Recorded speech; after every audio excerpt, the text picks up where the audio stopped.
Para dar seguimento à programação, trataremos do tema Interpretação do negócio jurídico nas arbitragens empresariais, societárias e de construção, Plain Meaning Rule e as interpretações injuntivas. Convidamos à mesa a doutora Judite Martins Costa, o doutor Cristiano Zanetti e o doutor Flávio Galdino. Convidamos também a doutora Gisela Sampaio, que será a provocadora do painel. Por favor.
Acho que seria bom eu fechar a porta ali, né?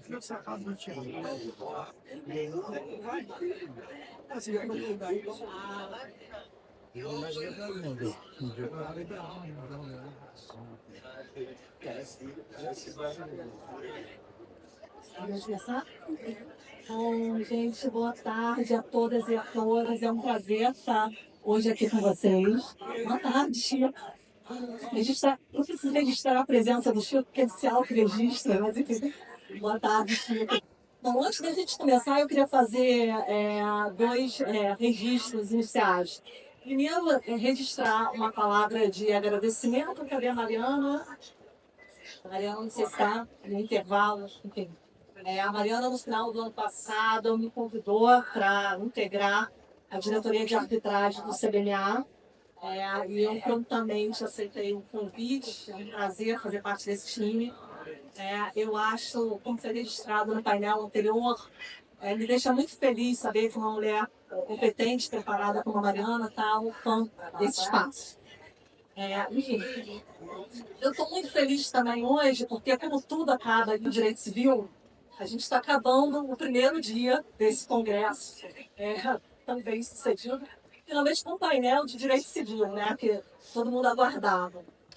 Tudo bem que a gente tem um infiltrado aqui na mesa, que é o Dr. Flávio Galdino, processualista infiltrado, mas ele será bem acolhido, digamos assim. Eu não vou apresentar os palestrantes, porque são pessoas já conhecidas de todos, né? Mas eu queria dizer que é um enorme prazer moderar ou provocar esse painel ao lado do professor Cristiano Zanetti, da professora Judite Martins Costa e do professor Flávio Galdino. Eu vou começar, então, com uma pergunta. O nosso tema é interpretação do negócio jurídico nas arbitragens empresariais, societárias e de construção, Plain Meaning Rule e as interpretações injuntivas. Ou seja, estamos no campo da hermenêutica, dos contratos sofisticados, complexos, que aparecem nas disputas empresariais de construção. Eu vou começar, então, com o professor, primeiro dando as boas-vindas ao Rio de Janeiro, o professor Cristiano Zanetti. E para situar a plateia, eu vou começar com começo, né? Vou começar com uma pergunta muito preliminar, o Cristiano explicar para a gente, afinal, Cristiano, em que consiste a Plain Meaning Rule? Você pode explicar para a gente, por favor? Boa tarde a todos e todos. Eu também queria agradecer vivamente ao convite que o CDMA me dirigiu. Eu fico especialmente agradecido por participar desse congresso e pela chance de dividir o painel com a professora Gisela Sampaio, o professor Flávio Galdino, sobretudo com a professora Benedito Martins Costa, que é a nossa maior referência no âmbito do direito privado.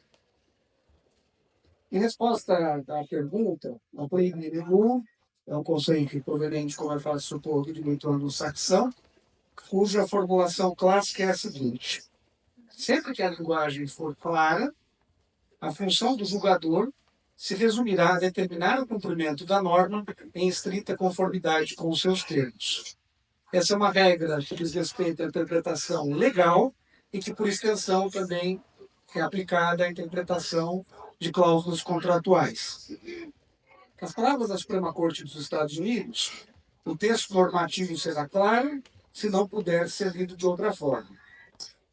No âmbito do common law, as aparentes ambiguidades do texto procuram ser resolvidas com recurso à atenta consideração do próprio texto em sua totalidade. Isso é verdade tanto no âmbito normativo, da legislação em geral, como também no âmbito do direito dos contratos em particular. O que se entende, o que se defende com muita energia no âmbito do direito anglo-saxão, é que tudo se passa dentro dos limites do texto. A primeira tarefa do intérprete é analisar aquele texto com muito cuidado e tentar resolver qualquer dúvida interpretativa a partir da sua própria leitura. Isso deixa de fora alguns elementos que nós costumamos usar com frequência na interpretação normativa, em geral, e dos contratos em particular. A título ilustrativo, em mais de uma oportunidade, a Suprema Corte dos Estados Unidos, diante de um texto que considerou claro, e pediu que fosse objeto de debate histórico-legislativo. Para nós é um pouco surpreendente, mas isso ocorreu em mais de uma oportunidade. Ponto interessante que queria sublinhar, imagino que vai ser importante para a nossa discussão aqui, é que, diversamente do que sugere a intuição, a Plain Meaning Rule não é uma regra sobre interpretação. Ela é uma regra sobre o material passível de ser empregado para interpretar leis e negócios jurídicos. Na verdade, a Plain Meaning Rule responde a seguinte pergunta: em quais situações o julgador está autorizado a considerar dados estranhos ao texto para interpretá-lo? A resposta é a seguinte: se o texto for claro, não há espaço para recorrer a outros elementos. Não é de surpreender, portanto, que no direito anglo-saxão, a Plain Meaning Rule é considerada como uma espécie de irmã siamesa da Parole Evidence Rule. A Parole Evidence Rule impede que no processo interpretativo, aqui no âmbito dos contratos, sejam considerados quaisquer dados estranhos ao texto, como eventuais outros acordos contemporâneos ou anteriores à celebração do negócio jurídico. Isso significa, no final do dia, para usar uma expressão anglo-saxã mal traduzida para o português, que a Plain Meaning Rule e a Parole Evidence Rule lidam com o mesmo problema, qual seja a definição do material passível de ser empregado no processo interpretativo. No âmbito do common law, o emprego da Plain Meaning Rule é criticado com alguma frequência, por uma razão que é de fácil apreensão. A Plain Meaning Rule não esclarece quais são os critérios interpretativos que devem ser empregados para que o texto seja reputado claro. Mesmo os críticos da regra, no entanto, não hesitam em reconhecer o dado da realidade, que é o seguinte: as cortes norte-americanas, de maneira muito predominante, se valem da Plain Meaning Rule. E se valem disso com convicção, por entender que é uma ferramenta importante para evitar ataques gratuitos aos contratos. Essa é uma descrição feita de quem olha de fora, né, da Plain Meaning Rule. Mas, Cristiano, vamos lá. No âmbito da common law, a Plain Meaning Rule, ela é sempre aplicada da mesma maneira ou tem diferença? Então, isso é sempre interessante, porque quando a gente faz comparações entre civil law e common law, elas são normalmente um pouco feitas à distância, dá a impressão que as coisas são mais simples do que elas são, né? Como se o common law fosse uma organização ímpar, o que nem sempre é verdade, né? Na verdade, algumas versões em circulação da Plain Meaning Rule. Eu queria chamar a atenção para duas delas, que creio sejam as mais significativas para a nossa perspectiva. São chamadas pela doutrina local, versão forte e a versão fraca. A versão forte reconhece que, em quaisquer textos, as palavras podem ter sentidos idiosincráticos. E aí permite o recurso a elementos estranhos ao texto, se houver ambiguidades que não possam ser resolvidas mediante a simples leitura da lei ou do contrato. A versão fraca tem uma diferença sutil, mas importante, que é a seguinte: ela permite que se recorra a elementos extratextuais para identificar as ambiguidades e para resolvê-las. Nessa versão fraca, o intérprete está sempre autorizado a considerar as circunstâncias em que o negócio foi celebrado.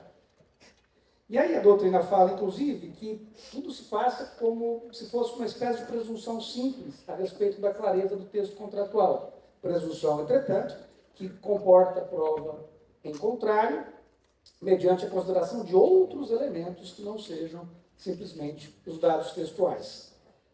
Não se deve perder de vista, entretanto, o fato de que, seja na versão forte, seja na versão fraca, no common law, o texto se reveste de uma importância extraordinária. O desvelo com que os common lawyers interpretam o texto é digno de nota. Essa característica não muda, seja aplicada à versão forte, seja aplicada à versão fraca da Plain Meaning Rule. Né?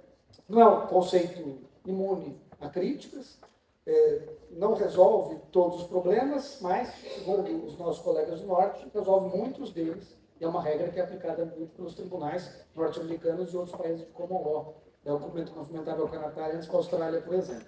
Né? Então, considerações gerais falando do direito alheio, eu espero que estejam suficientemente precisas com base na pesquisa que fiz. Perfeito, Cristiano. Eu vou te dar um sossego agora.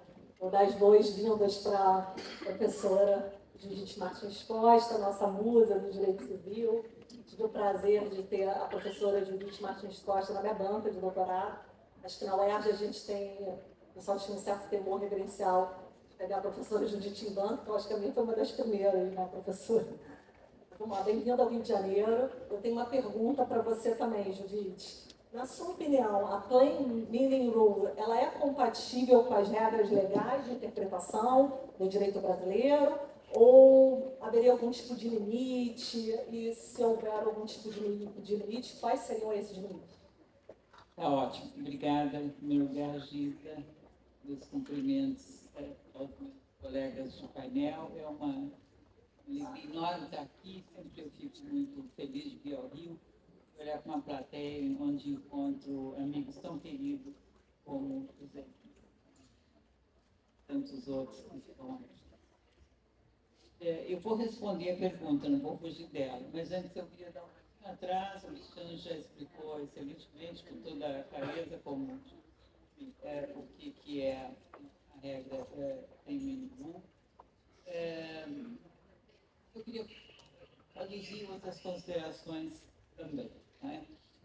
Uma definição muito básica é uma regra que, já disse o Cristiano, ela proíbe considere evidência fora do texto contratual para fim de interpretação. Uma regra que não se aplica às crianças, isso é importante, e rejeitou, não é?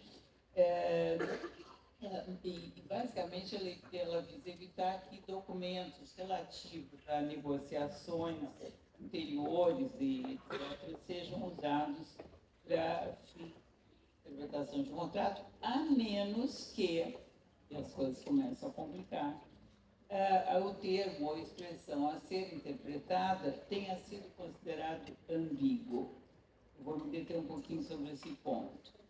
Em primeiro lugar, ela se baseia na pressuposição, eu até diria na ficção, de que quando a linguagem contratual é suficientemente clara, seu significado pode ser determinado de forma conclusiva sem recorrer a essas chamadas evidências extrínsecas, isso é, outras provas acerca do significado da palavra.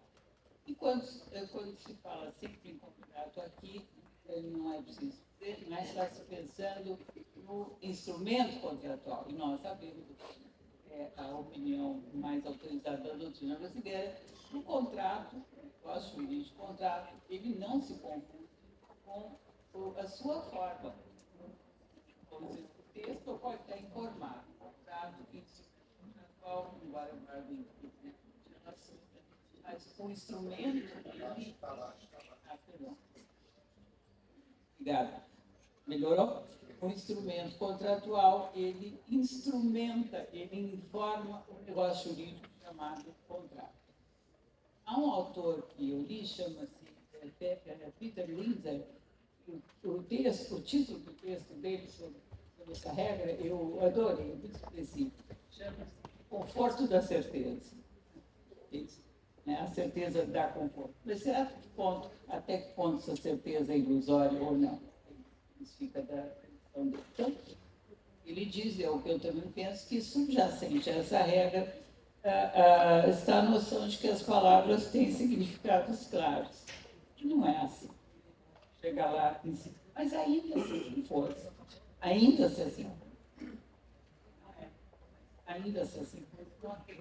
Fazer distinções. Eu vejo aqui um outro que foi meu aluno, sabe que eu tenho um mantra, tive um mantra ao longo da minha vida como docente, que diz, olha, o direito é a arte de fazer distinções. Nós temos que fazer distinções. É um ótimo mantra. Não é essa realidade plana, uma camada grossa de tinta.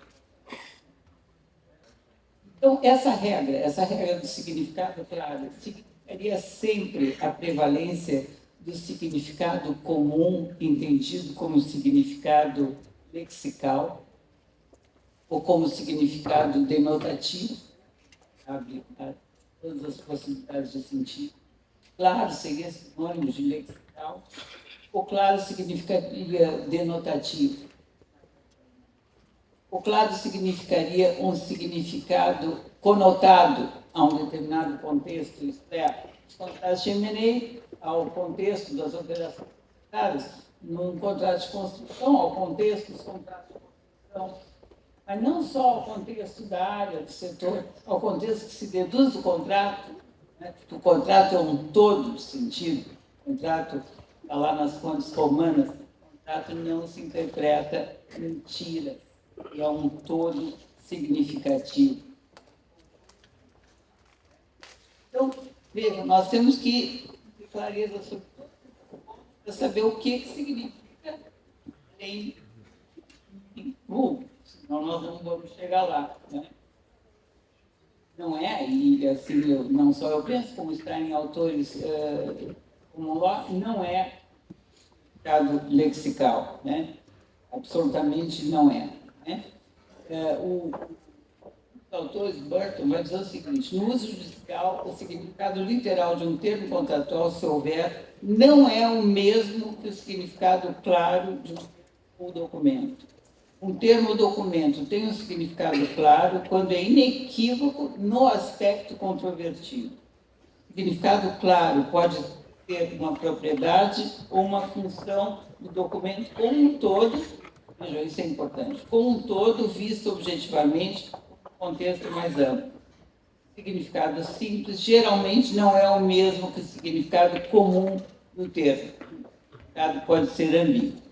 Eu dou um exemplo. Há pouco conversava com o estava ele esse exemplo. Falava cadeira. Pode parecer uma coisa que não tem nenhuma ambiguidade. Todo mundo sabe que é uma cadeira. Mas é que nós sabemos o que é uma cadeira para uns fins de um determinado contrato? É uma cadeira que compõe a sala de jantar, é a cadeira de um auditório, é uma cadeira na Academia Brasileira de Letras, uma cadeira no estádio de futebol. E sendo no estádio de futebol, é uma cadeira numerada, uma cadeira prêmio, uma cadeira cativa, uma cadeira vitalícia, uma cadeira num camarote. Vejam quantas dois nós temos que fazer, e não há nenhum significado, não há nenhum significado claro na palavra cadeira se nós não a conotarmos. Não é o significado lexical da palavra cadeira. A adjetivação ajuda, mas se não houver, né, teria que ser necessariamente qualquer cadeira, ou outros elementos contratuais, como o preço, a localização e outros elementos, poderiam nos ajudar a resolver a questão. Não é só entre nós. Achei interessante que esse mesmo autor, Linzer, ele relata um caso julgado em Minnesota, em que um homem comprou uma pólice de seguro de vida pagável à sua esposa. Bom, pode ser que todo mundo pense que esposa não seja uma palavra, um termo amigo. Depende. A lei diz do mantra esse. E façam distinções. Outro mantra. Direito, a melhor resposta é depende. Esse é uma mantra meu também. Bom, esposa é uma palavra bastante clara. O homem tinha apenas uma esposa, mas primeiro, ele provou, naquele procedimento duplo que eu referi há pouco, né, ele provou que, para efeitos do contrato, esposa era uma palavra dúbia. E circunstâncias extrínsecas mostravam que ele havia fugido, fingido suicídio, estava morando com outra mulher quando ele assinou o contrato de seguro. Portanto, o tribunal concluiu que ele pretendia tornar a sua segunda mulher, não literalmente a esposa, como a beneficiária, apesar dela não ser legalmente. Eu gosto muito de uma expressão do Natalino Hirsch, o grande civilista italiano, num livro não por acaso chamado Texto e Contexto, em que ele vai dizer na primeira página desse livro que as palavras que nós usamos são sempre parole impaginate, palavras impaginadas. Elas estão sempre dentro de uma página. Ação é coisas completamente diversas, seja num contrato societário, ou num contrato de construção, né? Para pegar os dois exemplos aqui do nosso painel. Então, me parece que o significado claro para efeitos dessa regra é o significado conotado e incontroverso a uma pessoa razoável.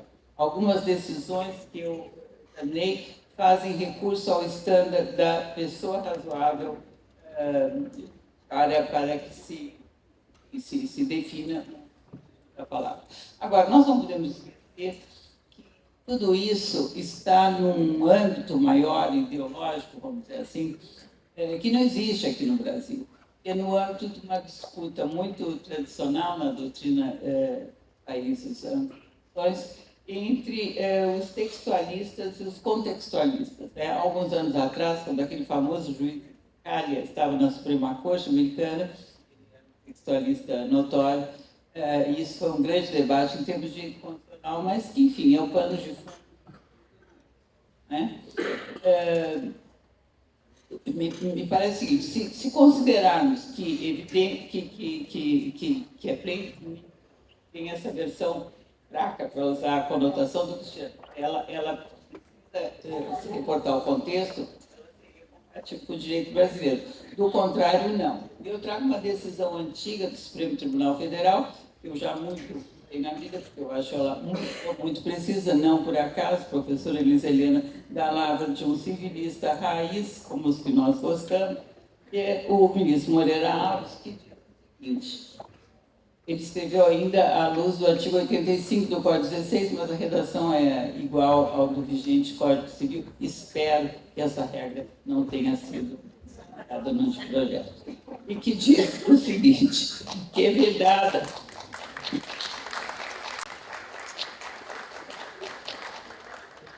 pela lei civil brasileira a interpretação contratual baseada unicamente em critérios gramaticais.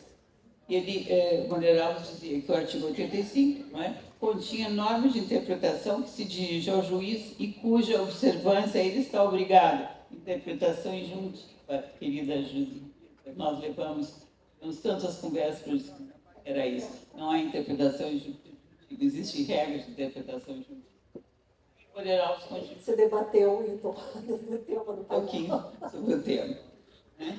Então, o Moreira Alves afirma nesse acordo: viola o disposto do artigo 85 do Código Civil, interpretação que leva em consideração exclusivamente a letra da cláusula contratual, abstraindo completamente das circunstâncias em que se firmou o contrato, do seu contexto como um todo e do fim econômico que ele visava. Vejam, antes da lei de liberdade econômica ter colocado lá um inciso absolutamente mal redigido, confuso, no artigo 113, isso já ninguém consegue entender, mas, enfim, a única maneira de entender que a racionalidade econômica, posso, né?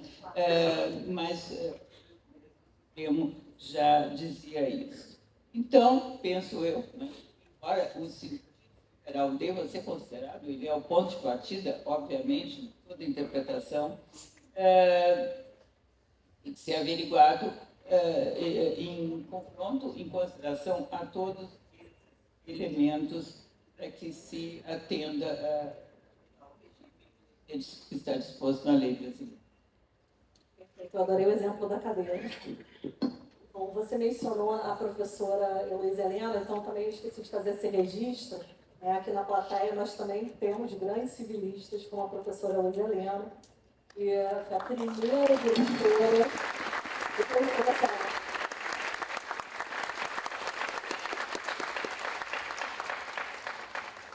Só para vocês saberem, ela foi a primeira diretora mulher da Faculdade de Direito da UERJ. A UERJ demorou 85 anos para fazer uma diretora mulher. Para você ver, Mariana, você ver minha foi muito mais rápido. Ainda bem, né? Outros tempos. Gisele se tornou professora emérita da universidade. Sim, há pouquíssimo tempo se tornou professora emérita, minha professora. Enfim, mas vamos continuar o debate. Vou te perturbar de novo, Cristiano, vamos lá. Então, sobre a perspectiva, quero saber a sua opinião, sobre a perspectiva do direito brasileiro. A Plain Meaning Rule, ela contrasta com o disposto no artigo 112 do Código Civil? Essa é a pergunta que me consente aprofundar na medida que a professora Judite vinha discutindo. Né? Nós não temos interpretações disjuntivas, né? Nós temos regras interpretativas que temos que respeitar. Né? Veja, eu gosto do direito comparado, sempre achei muito interessante e penso que o contraste afine a compreensão. Nós colocamos duas coisas distintas diante de si, nós só não percebemos a coisa distinta, mas compreendemos melhor aquela que julgávamos que já conhecíamos bem. Eu acredito que isso ocorra quando nós comparamos a Plain Meaning Rule com o regramento constante do Código Civil. Veja, eu vou começar um pouco por algo que vem da prática. Na arbitragem internacional, normalmente, a Plain Meaning Rule, que implica, como disse, um apego grande ao texto, é vista com bons olhos pela parte interessada no cumprimento do contrato. São frequentes, acredito que muitos tenham essa experiência, nomeações de árbitros de common law, pela parte que espera que a operação econômica seja bem compreendida e que o contrato seja honrado. Muitas vezes afirma-se que os árbitros de civil law seriam menos apegados ao texto e, portanto, seriam passíveis de serem persuadidos de se desviar do pactuado. Esse modo de pensar é bastante difundido e, às vezes, chega até ao paroxismo. Num congresso que, acredito, foi no ano passado, não me recordo inteiramente, um advogado de um escritório grande, importante, de um país vizinho nosso, fez a seguinte afirmação, que me chamou muita atenção à altura. Ele disse o seguinte, num painel cujo objeto era a discussão sobre os critérios para a escolha de árbitro. Ele disse o seguinte, olha, se eu quero cumprir o contrato, se eu estou pela parte que pretende cumprir o contrato, eu nomeio um common lawyer. Agora, se o contrato é muito ruim para mim, eu nomeio um árbitro do meu país. E aí ele acrescentou o seguinte, para quem o contrato não é mais do que um guia não vinculante. Não achei que eu pudesse intervir, né? Mas registrei essa informação para poder lidar com ela oportunamente aqui agora. Né? Achei uma afirmação especialmente incorreta, pelo menos sob a perspectiva do direito brasileiro. Isso talvez seja algo que nós tenhamos muito claro na prática da arbitragem. Acho que a arbitragem ela fez muito bem para a aplicação do direito dos contratos no nosso país. Nos litígios arbitrais, é muito frequente que o teor das cláusulas, notadamente das cláusulas em disputa, seja abordado com minúcia nas manifestações dos advogados, nos pareceres técnicos, nos pareceres jurídicos e até na inquirição de testemunhas. Isso depois é debatido com muita energia nas audiências, as cláusulas são projetadas, são discutidas, debate-se se há ou não há uma ambiguidade no texto contratual. Eu diria que, da mesma forma que ocorre no common law, não parece haver dúvida que o ponto de partida do intérprete encarregado de aplicar o direito brasileiro é um instrumento contratual. A tarefa não se resume a isso, mas ela parte disso. E se nós refletirmos bem, eu diria que seria surpreendente pensar de outra forma. As partes gastam muitas horas para discutir o contrato, estamos falando de contrato de construção, contrato de complemento de participação societária, contrato de transferência de tecnologia, contrato de exploração de petróleo. Elas gastam muito tempo para discutir o contrato e chegam a um texto que tende a disciplinar razoavelmente bem, sem pretensão de completude, no final das contas, a respectiva relação jurídica. Os textos dos contratos são muito menos caracterizados por ambiguidades e lacunas do que por repetições.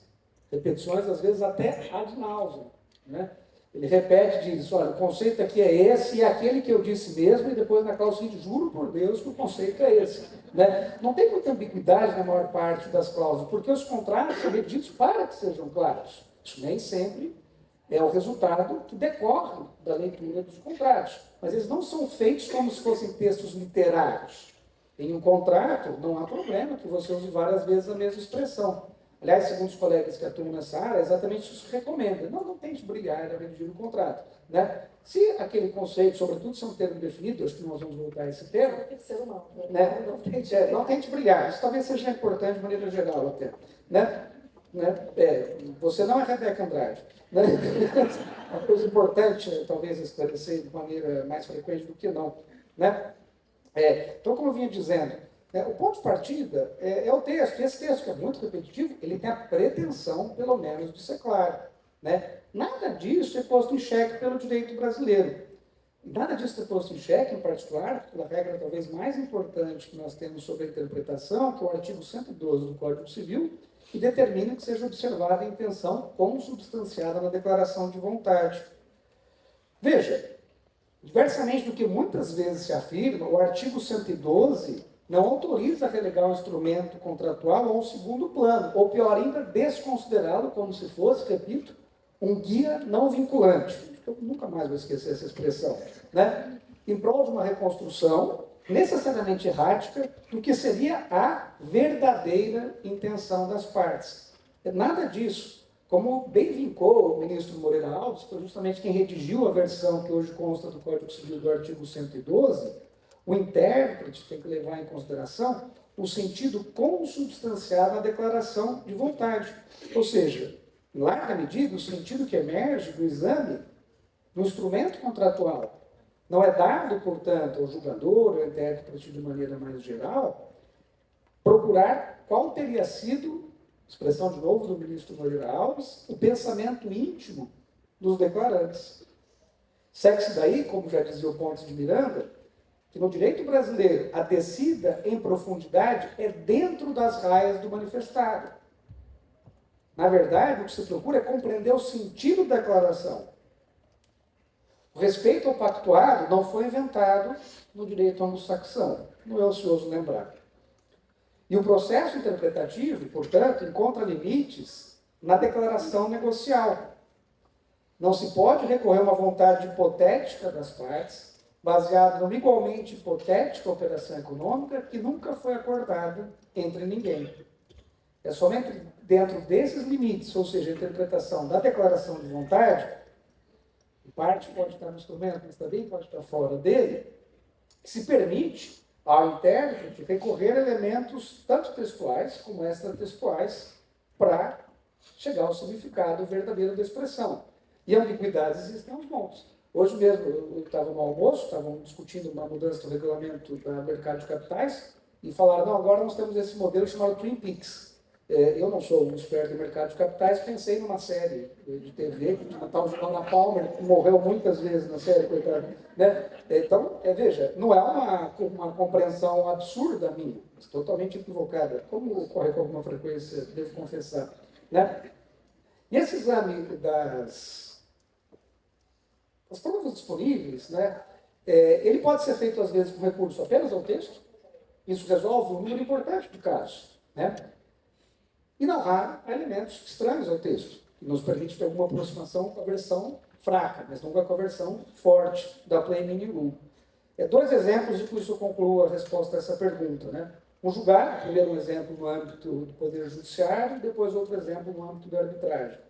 Em 2012, o Superior Tribunal de Justiça julgou um caso que tratava puramente de interpretação contratual. Aparentemente as súmulas não estavam assim, muito alertas nesse dia. Né? E a discussão era um julgado muito interessante, porque a discussão era sobre o sentido da expressão avalista interveniente num contrato. Foi o dia que alguém brilhou na redação e nos legou essa expressão. Né? E o Superior Tribunal de Justiça, com a rima no artigo 112 do Código Civil, analisando a totalidade das cláusulas, chegou, nesse caso, a uma conclusão que me pareceu irrefutável. Ou seja, que não se tratava nem de avalista, nem de interveniente.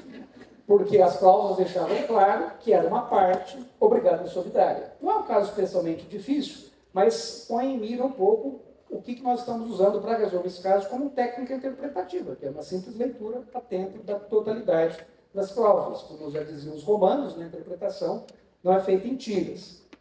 Um outro caso, mais recente, 2019, um julgado arbitral público do caso Libra, que eu tive a oportunidade de participar, junto com o Rodrigo, o professor Lauro Gama, né? O Tribunal Arbitral, com boa razão, recorreu a elementos extratextuais para resolver o litígio oriundo de um contrato de concessão. É um caso, para quem tem interesse em interpretação, acredito que seja um bom caso para se levar em conta, porque havia um litígio entre as partes de mais de 20 anos, que estava distribuído em 9 ações judiciais, e quando chegou a altura de renovar o contrato de concessão, ou sobreveio uma exigência de que ou as partes resolvessem isso em arbitragem, ou não haveria renovação.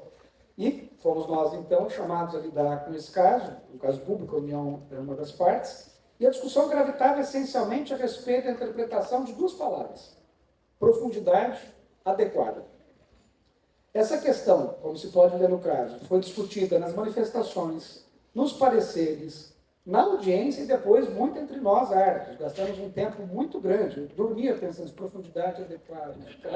Né? E as partes tinham técnicos muito bons, né? Tem um sujeito para dizer, profundidade adequada é isso, isso, isso. Não, é razoável. Aí o outro lado, não, está completamente errado. Falei, que bom, né?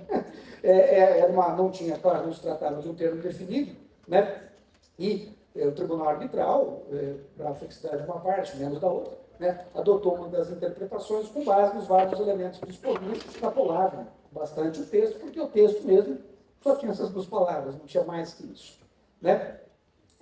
Eu tenho a impressão que esses dois casos seriam julgados exatamente da mesma forma no âmbito da common law. Né? No primeiro caso, talvez até com a adoção da versão forte, e no segundo, da versão fraca. O que sugere, como ocorre com mais frequência do que as pessoas imaginam, que a distância que nos separa do common law não é tão grande quanto às vezes sugere. Eu penso que às vezes é um pouco, digamos assim, tentativa de ocupar espaço. Se você quer que o seu contrato seja cumprido, aplique common law, tenha um common law no seu tribunal. Né? Insisto, né? Não há nenhum descrédito sobre a formação no âmbito do common law, mas reivindicar para si o princípio da obrigatoriedade dos pactos me parece um pouco longe demais. O direito brasileiro é protetivo dos pactos, como já tive a ocasião de dizer e de escrever, né? Não se trata de negar a obrigatoriedade dos pactos, mas de interpretá-los propriamente de acordo com as regras legais aplicáveis, no nosso caso. A discussão agora falava do artigo 112. Então, falei um pouquinho demais, mas acho assunto muito interessante. Não, ótimo. E eu vou aproveitar esse seu gancho, né, da força obrigatória. Opa! Mercúrio retrógrado, voltando esse ponto para você. Vamos lá, vou aproveitar o seu gancho aí do Pacto Sunt Servanda e vou incluir o nosso infiltrado no debate, nosso processualista do grupo. Vamos lá, Flávio, agora a bola está com você. A pergunta que eu tenho para te fazer é o seguinte. É correto, também quero te ouvir, saber a sua opinião. É correto afirmar que a força obrigatória dos contratos, né, o princípio do Pacta Sunt Servanda, limita a atividade do intérprete, impondo restrições, como as que seriam decorrentes, por exemplo, de uma aplicação mais rígida da Plain Meaning Rule? A Gisela, permita-me agradecer, Maria, é muito honroso. A minha infiltração, a Gisela, começou há talvez um pouco mais de 30 anos, quando eu tive a honra de ser monitor da professora, nossa querida professora emérita, a Luísa Helena, em Direito Civil, a nossa querida faculdade. A infiltração é uma brincadeira, porque o Flávio é o meu colega da UERJ, professor de processo civil. Aliás, eu comentei com ele no intervalo que eu não ia dizer que ele foi meu professor, porque eu acho que isso depois contra ele, vai revelar de certa forma a idade do Flávio, né? Mas ele foi meu professor no finalzinho da faculdade. Pode usar elementos extratextuais, Vitor. Exatamente. Eu entrei para dar aula, ainda não tinha me formado. Então. Praticamente professor de fraldas, né, Flávio? Eu agradeço, Mariana, fico muito honrado com a professora Vítor, com o Cristiano.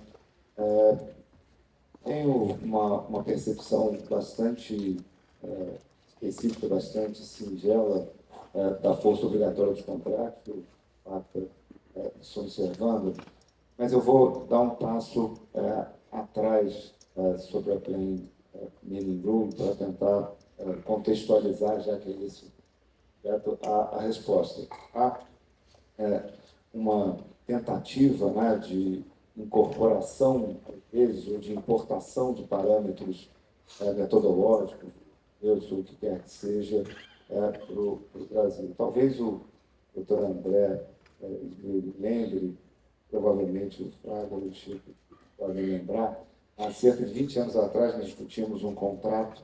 Você vai lembrar. Depois eu te conto que eu sonhei com você essa noite. É por isso, olha eu gostei.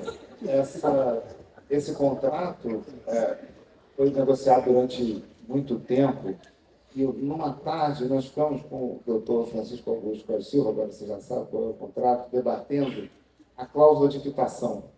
Em uma certa altura, depois de 4 horas de call, o Costa teve uma ideia brilhante, que alguém pega o dicionário ali e vê todos os sinônimos de quitação e inclui aí tudo que diga respeito à indenização, reparação, compensação, bota todas as palavras possíveis e imagináveis aí nessa cláusula. A cláusula ficou com 2 páginas, incompreensível. Eu estudei na faculdade com excelentes professores e nenhum contrato que me tinha sido apresentado até então tinha um início, ou um adendo, ou o que quer que seja, com definições. E um contrato com essa qualificação que a Gisela colocou, contratos de meio, contratos de construção complexos, eles todos, hoje em dia, no Brasil, têm essa qualificação. Um plano de recuperação social tem 18 páginas de definições quando ele começa essa de contrato. Nós incorporamos ou importamos, de certa forma, uma tecnologia de redação contratual do common law. Seria natural, ou eventualmente seria uma inclinação natural, que nós importássemos também a metodologia de leitura desse contrato. Se nós importamos a técnica de redação contratual, por uma, não vou entrar nesse tipo de debate, não seja uma imposição colonialista ou algo do gênero, mas o que fato é que nós importamos essa técnica, se ela é melhor ou não, isso não é muito relevante. Seria uma inclinação natural que nós importássemos também. Quando eu fui provocado pela nossa provocadora a discutir Plain Meaning Rule, eu tive cuidado de entrar no Supremo Tribunal Federal e do Superior Tribunal de Justiça para tentar identificar a utilização dessa tecnologia. No Supremo Tribunal Federal há um acórdão que faz referência à Plain Meaning Rule, um acórdão o ministro Celso de Mello. Ele não faz referência. Transcreve uma decisão da Suprema Corte Americana que faz essa referência. Nenhuma outra referência na Suprema Corte brasileira. No Superior Tribunal de Justiça, não há nenhuma referência à plain. Se o cidadão tiver o cuidado de entrar no site da Suprema Corte Americana e fizer a mesma pesquisa, ele vai identificar dezenas de decisões. Eu, como processualista, que era juiz excelente de defesa, que eu tinha trazido uma apresentação com apenas 72 slides, com várias decisões, 10 decisões da Suprema Corte, proferidas nos últimos 4 anos. Em todas as decisões, a principal discussão dizia respeito ao sentido de uma determinada expressão.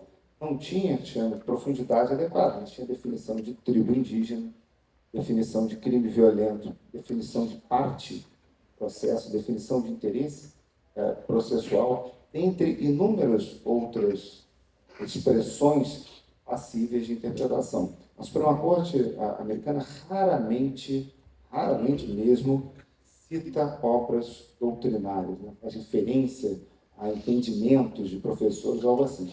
Mas vocês ficariam surpresos com a quantidade de vezes que a Suprema Corte faz referência ao dicionário. Nessas decisões proferidas nos últimos anos, há inúmeras decisões que fazem referência a dicionários, inclusive dicionários antigos. Olha, em 1784, o dicionário apontava esse significado e ele veio sendo conservado ao longo do tempo.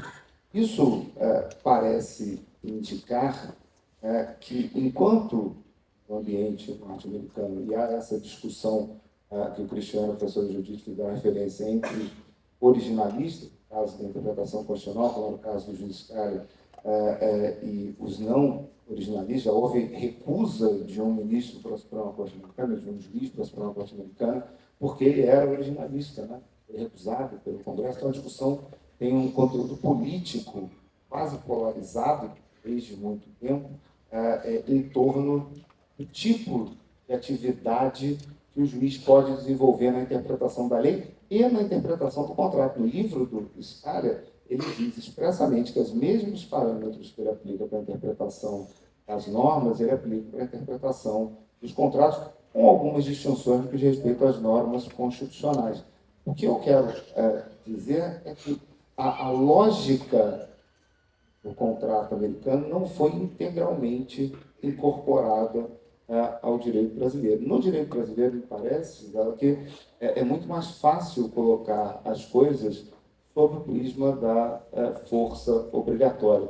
Quando alguém, Cristiano, escolhe um árbitro que tem uma tendência à manutenção do contrato, o Chico não disse, mas como é que a gente escolhe? Quem paga mais, né, Chico? A gente vai pelo lado que paga mais. Se você está representando o cara que quer que cumpra o contrato, você vai escolher um árbitro que tenha essa inclinação, pelo menos vai tentar, nem sempre a gente é bem sucedido na escolha. A interpretação dificilmente vai seguir, se ela usar árbitros brasileiros, vai seguir um parâmetro que nenhum tribunal brasileiro utiliza ou fez utilizar e que pode, como a professora Judite, com a atual consciência colocou, pode ser traduzido através de outras premissas ou de outros critérios metodológicos no direito brasileiro. Mas me parece que a discussão se coloca sobre o prisma da força obrigatória. E aqui também nós vamos ter, com a devida vênia, e textos de colegas aqui presentes que talvez diverjam, vai se colocar sob o prisma de quem pretende dar mais força, para sem querer com isso afastar o que os americanos chamam de uma interpretação contextual, daqueles que permitem ao intérprete uma força ou um poder maior. Eu ia colocar uma transcrição do livro do Carlos Maximiliano, que deve ter sido a obra de hermenêutica mais importante do país na primeira metade do século passado, né? Foi publicado ainda na primeira metade, depois influenciou muito na segunda também, em que ele diz, não que o intérprete extrai o sentido do texto, ele diz que o intérprete atribui, parece uma frase indiferente, mas faz toda a diferença extrair o sentido do texto ou atribuir um sentido ao texto. Eu tendo a acreditar que no Brasil, talvez hoje, a polarização seja essa, né, entre pessoas que querem atribuir mais força obrigatória ao prático, pessoas que querem atribuir ao julgador. No mais das vezes, o problema não está na arbitragem. Nós estamos aqui, evidentemente, numa discussão extremamente sofisticada em torno de interpretação, com interpretação anglo-saxônica, com o privilégio, já chamei o tabelião para dela, com o privilégio de contar com a lição do professor Luiz. Mas o fato é que o nosso caso, se não for uma arbitragem, vai ser julgado. A menos que o Luiz não vai ter, não tem tempo, né, para julgar. Se uma corte americana julgou, só para usar o exemplo das cortes superiores, uma corte americana julgou em 2022 47 processos, em 2023 53 processos. Para quem é de insolvência, julgou 7 processos de insolvência em 2 anos. A Suprema Corte Brasileira, esse ano, se tudo correr bem, recebe se a estatística até agora continuar, recebe 5.500 ações originárias e 3.600 recursos extraordinários. E o STJ, se tudo continuar como está, por isso, eu também que o Belize não podia estar aqui hoje, o Superior Tribunal de Justiça vai julgar 360 mil. Vai receber, e ele julga mais do que vai receber 360 mil processos. É impossível imaginar que esse julgador, notavelmente nas instâncias inferiores, vai ter esse grau de sofisticação. Então, acho que o problema da força obrigatória é como impor ao juiz uma observância maior dos contratos. Como a gente não consegue, a gente leva para os senhores presentes a proferir lições. Eu acho que, de fato, a força obrigatória dos contratos, em tese, deveria impor algum tipo de ação à atividade criativa dos julgadores, especificamente dos notadamente no Brasil. Obrigada, Flávio. Eu vou voltar agora para a professora Judite. Eu vou pegar um trecho da sua fala, né? A cadeira pode ser uma cadeira da mesa de jantar, a cadeira pode ser uma cadeira da Academia Brasileira de Letras, uma cadeira de praia. Mas, assim, afinal de contas, como é que eu sei que uma disposição contratual, a linguagem contratual, ela é, assim, suficientemente clara? Como é que se pode concluir pela clareza? Parece que eu estou andando em círculos, mas eu juro que não estou, né? E quando nós discutimos isso, nós não estamos discutindo provavelmente contratos, interpretação de contratos, nós estamos investigando o problema da linguagem. O problema da linguagem é a ambiguidade e a polissemia.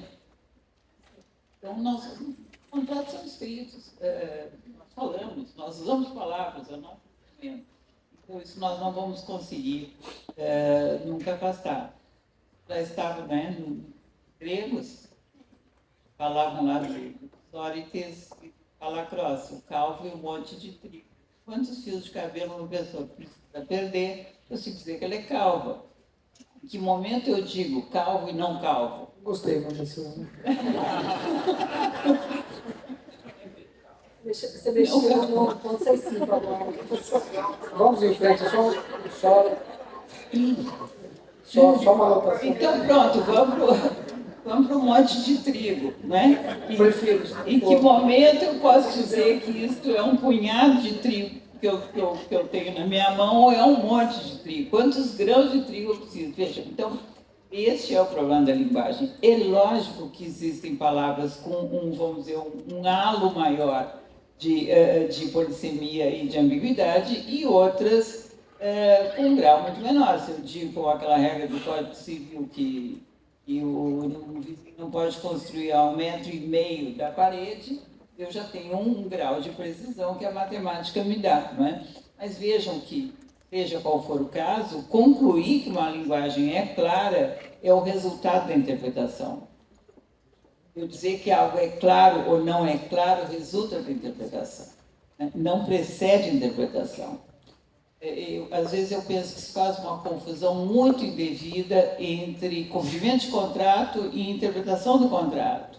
Não há contrato que possa ser cumprido se não for interpretado pelas partes, em primeiro lugar, por aqueles que executam, depois, se houver litígio, terceiro.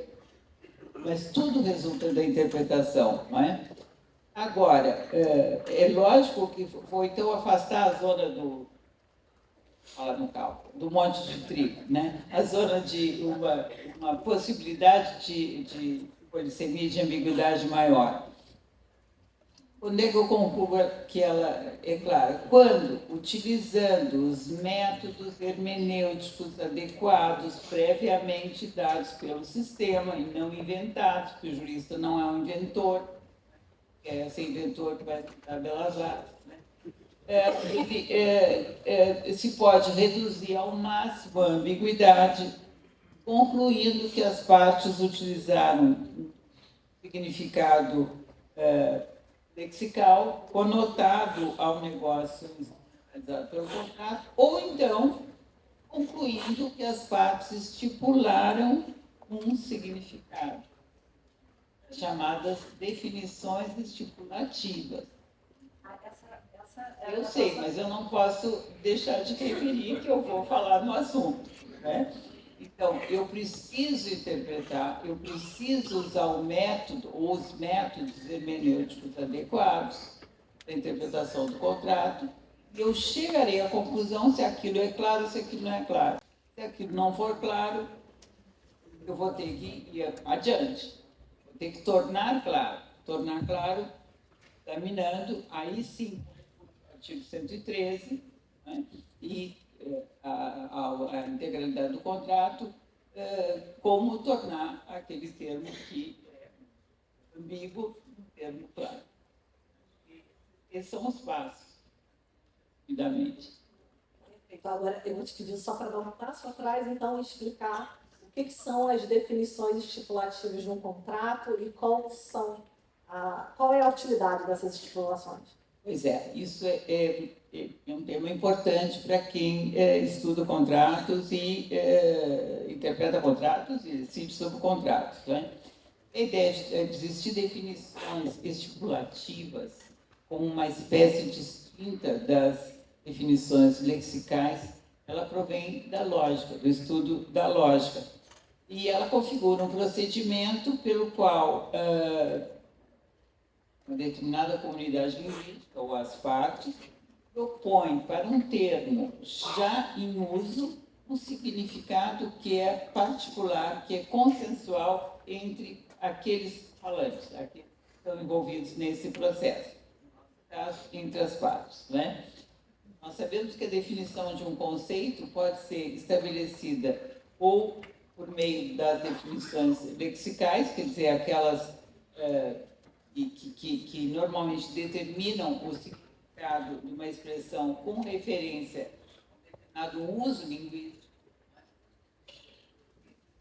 ou por meio da estipulação de um conceito, de uma definição. Então, essas são aquelas que prescrevem livremente, eu vou botar entre aspas, significado. Por quê? Entre aspas.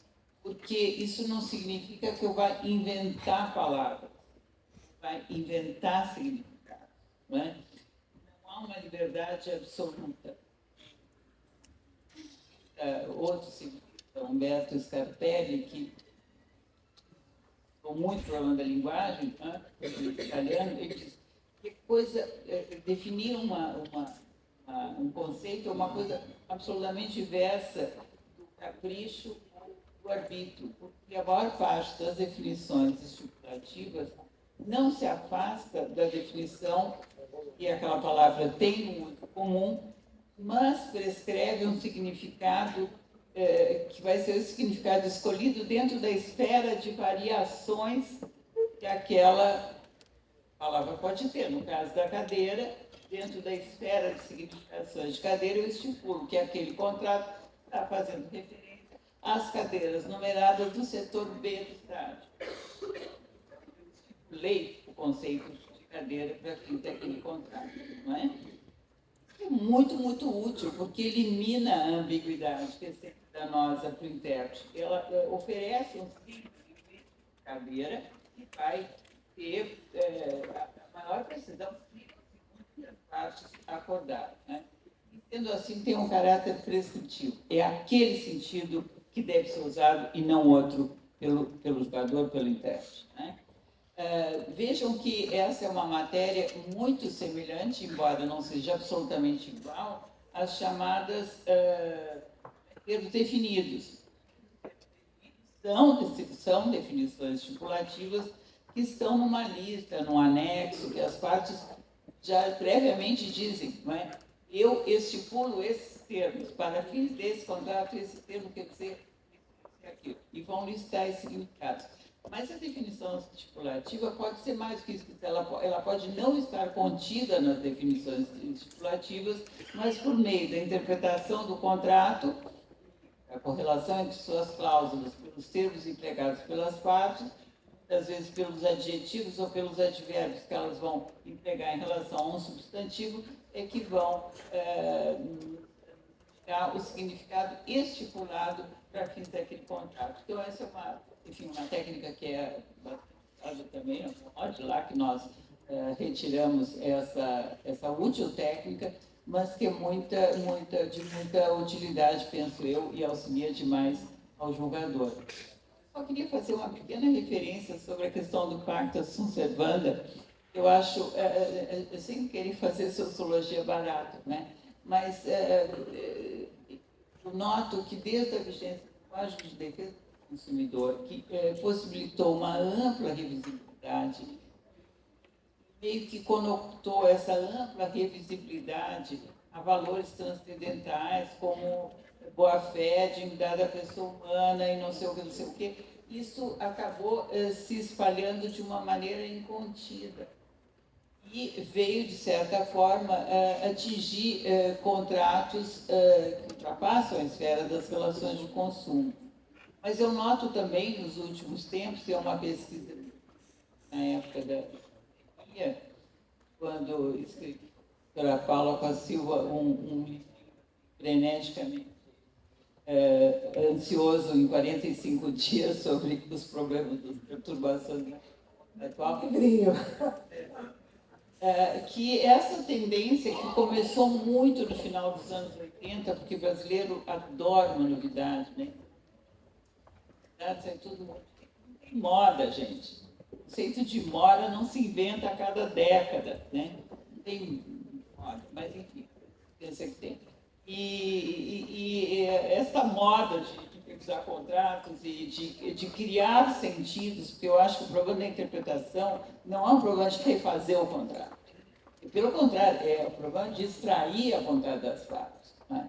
Claro que ele vai atribuir, porque afinal, extrair não é uma operação mecânica, mas tem em vista o contrato. Agora, esta moda, né, de tudo é revisável, eu sinto que tem um certo refluxo, que eu espero, sinceramente, que não volte atrás, também com modificações que se antevêm e que não apenas tornam muito mais confusas as hipóteses de revisão que nós já temos, como as multiplicam, criando hipóteses de frustração de fim de contrato e outras legendas. Obrigada. Eu compartilho com a mesma preocupação, você sabe. Mariana, os civilistas rebeldes vão ultrapassar um pouco do tempo, mas outra coisa. Queria voltar agora a palavra para o Flávio. Flávio, onde é que entra nessa história toda o comportamento das partes? Como é que o comportamento das partes interfere na interpretação? Enfim. Na minha exposição frustrada, eu tinha uma transcrição do Emílio Pode ter Betts, voltado até hoje para o cerceamento de defesa. Tinha uma transcrição do Betts. Me parece que todos esses elementos, eu ia trazer autores antigos, como Betts, Lares, etc., para não puxar o saco expressamente da professora Judite, do Cristiano, que tem obras específicas sobre o tema, artigos específicos, e colocam não apenas o comportamento pós-contratual das partes, mas diversos outros elementos contextuais. De novo a discussão nos Estados Unidos, né, entre literalistas e contextualistas, e me parece que, por evidente, a extração do sentido das palavras depende, em elevada medida,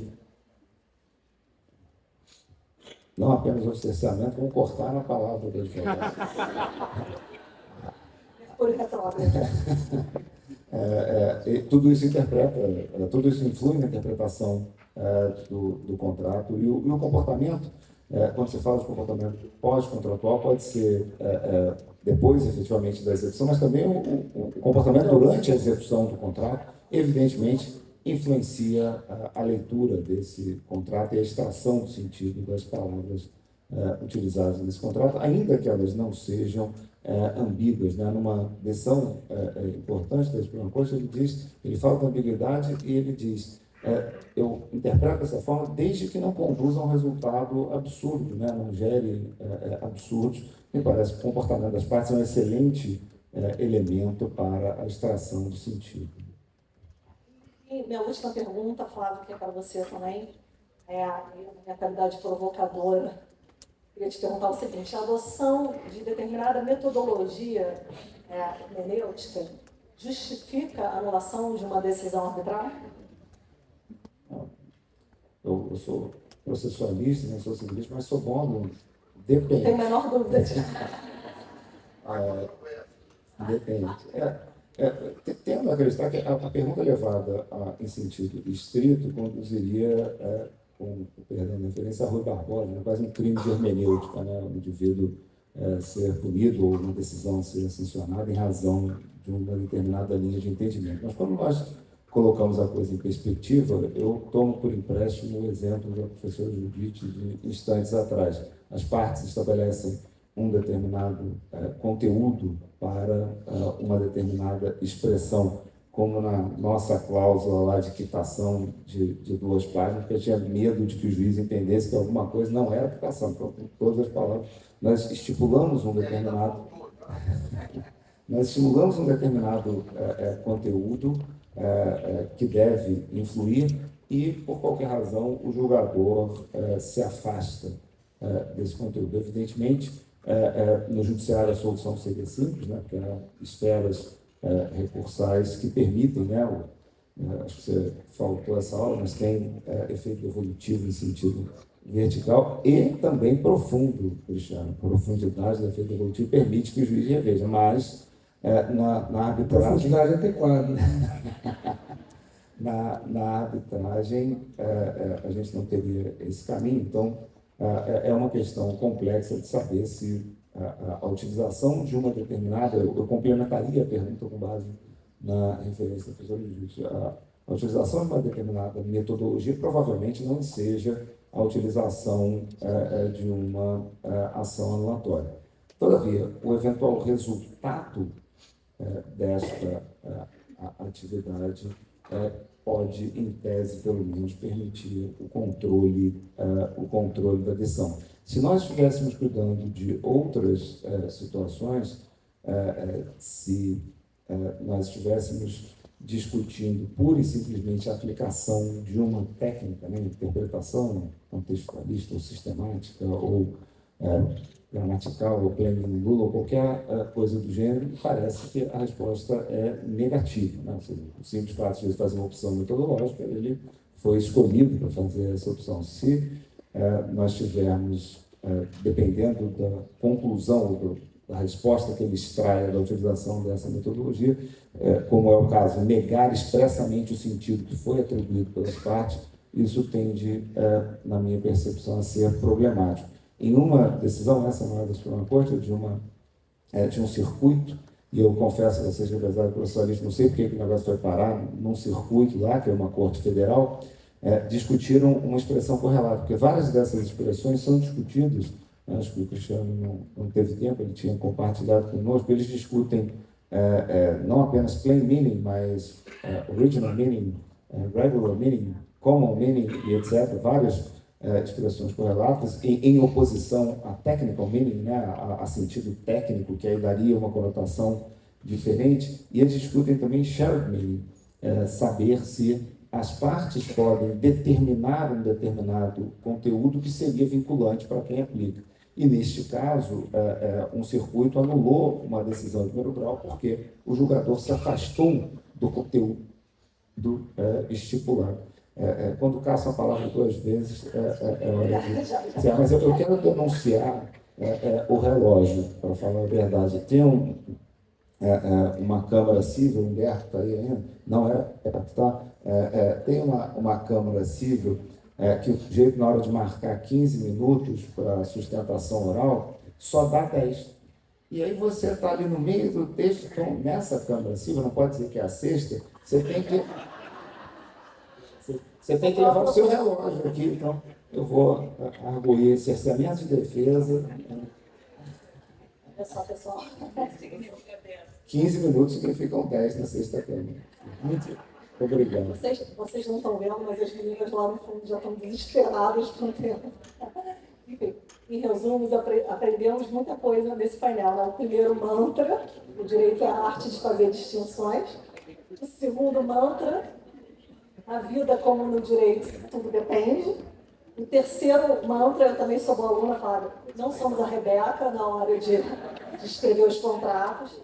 E eu acho que a conclusão geral, que no fundo, no direito brasileiro, o intérprete, ele não está aprisionado aos 4 cantos do contrato.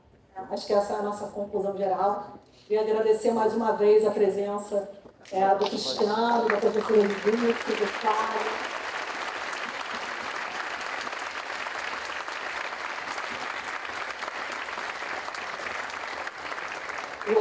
Não saiam, porque a gente ainda tem um lançamento hoje de um livro importante, professor da UERJ, professor Humberto Gal, então temos mais eventos aí, mais eventos pela frente. Obrigada.